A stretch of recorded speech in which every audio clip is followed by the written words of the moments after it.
Shabbat Shalom.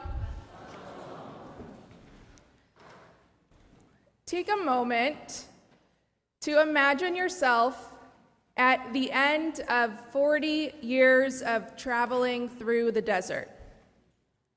You, your family, and your people left the place you knew as home, Egypt. And even though your home was not pleasant, the journey to your new home would not be pleasant either.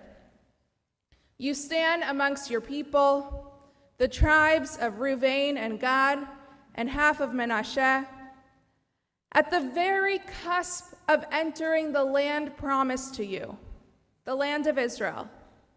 And you decide that actually you'll stay behind.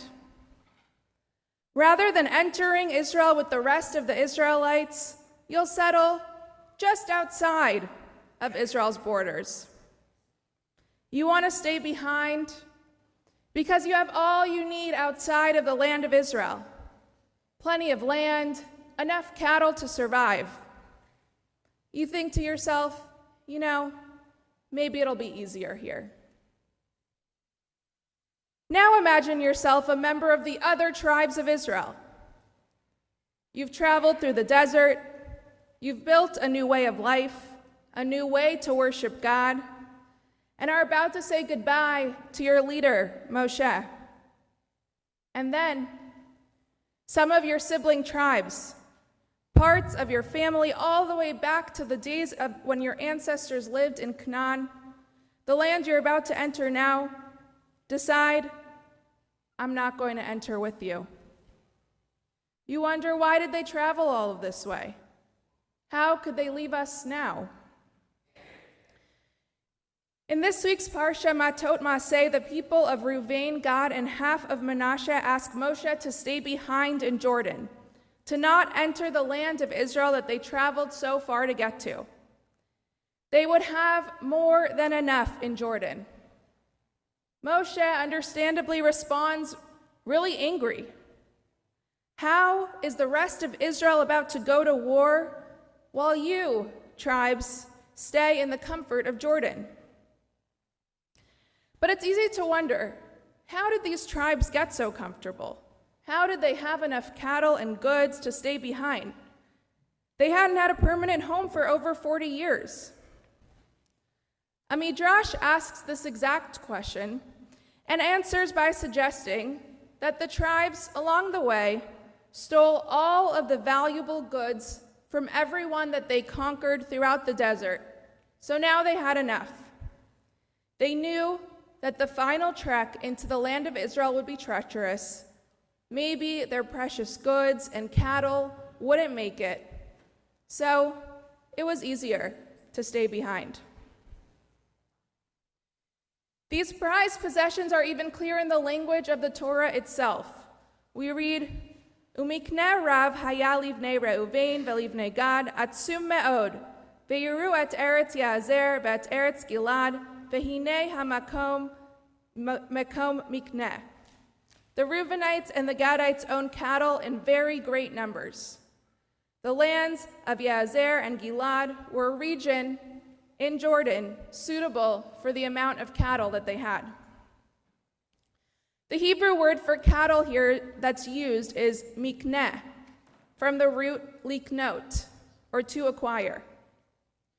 Rabbi Shai teaches that this language reflects tribes that were too committed to acquiring rather than enter God's land. The Torah as a whole assumes that the earth belongs to God and God alone. The land of Israel is a covenantal gift from God. We are meant to be inhabitants of a land loaned to us by God.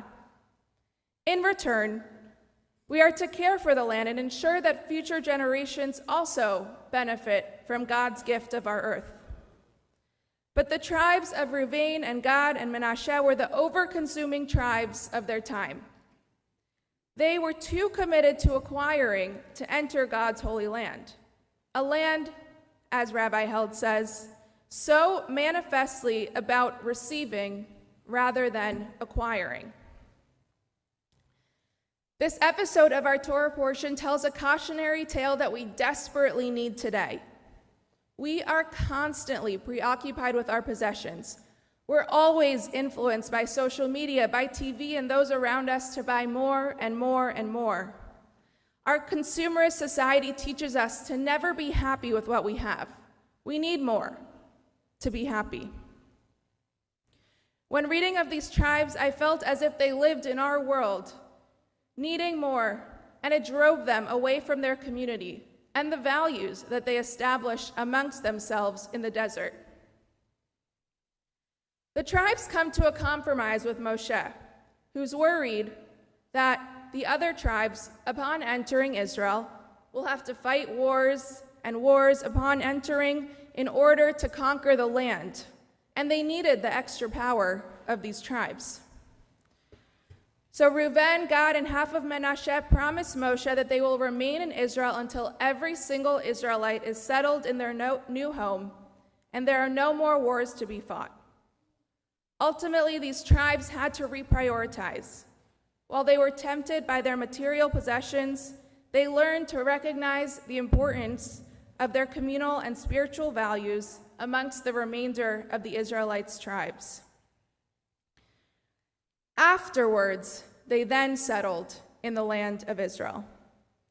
Their decision reflects a mindset that is too familiar in our own lives, a constant preoccupation with acquiring more, often at the expense of deeper, more meaningful connections and responsibilities. I'm sure that most of us at some point in our lives have been overconsumers. I am guilty of it right now. We just moved to Narberth a few weeks ago, and when I tell you that if you order $25 or more of packages on Amazon, it shows up at your door within 3 hours, we had packages arriving too many hours of the day. And it honestly did make our move a lot easier. But as the Amazon packages have calmed down, I've reflected on how crazy those few weeks were. So much arriving at all times of day. And some of it we needed, and some of it we surely didn't. In our modern world, we're bombarded with messages urging us to consume.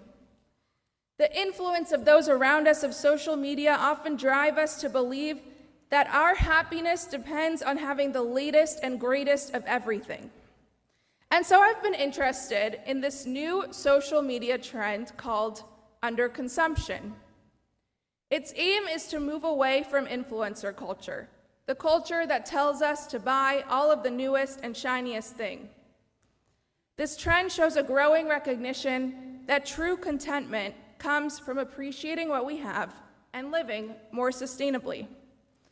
Though our tradition does not necessarily promote underconsumption or asceticism, our rabbinic texts do heavily promote ethical consumption, teaching us that the more we can focus on our spiritual lives, our relationships, and each other, the more we will feel closer to God. Consuming ethically aligns with some of our core values. It's inherently Jewish, reminding us that we are stewards of God's creation, entrusted to care for the earth and ensure its well-being for future generations. I watch this underconsumption trend unfold on social media as we're experiencing an uncomfortably hot summer full of terrible humidity and endless heat waves. Someone said to me this morning, "How was your swim to Shul?" And it was a swim indeed. Our climate is suffering from our overconsumption and overuse of natural resources.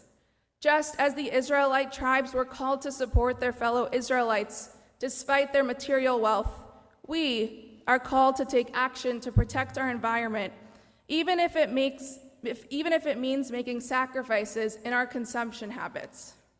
Some of our most core, most well-known texts teach this. In Pirkei Avot, we learn, the more possessions, the more worry. The more flesh, the more worms. And it goes on. But then it comes to say, the more Torah, the more life. The more sitting with teachers, the more wisdom. The more counsel, the more understanding. Ultimately, the tribes of Gad, Reuben, and Manasseh, when coming to this compromise, understood what it meant to be amongst their community. And then they were able to return. This is the exact type of compromise Pirkei Avot imagines, and the compromise that we can strive towards. Imagine the impact we could have if we all embraced a mindset of ethical consumption, valuing sustainability and communal responsibility over personal gain. Imagine if we, like the Israelites, committed to ensuring that everyone, human and non-human alike, has a chance to thrive in a healthy and balanced ecosystem.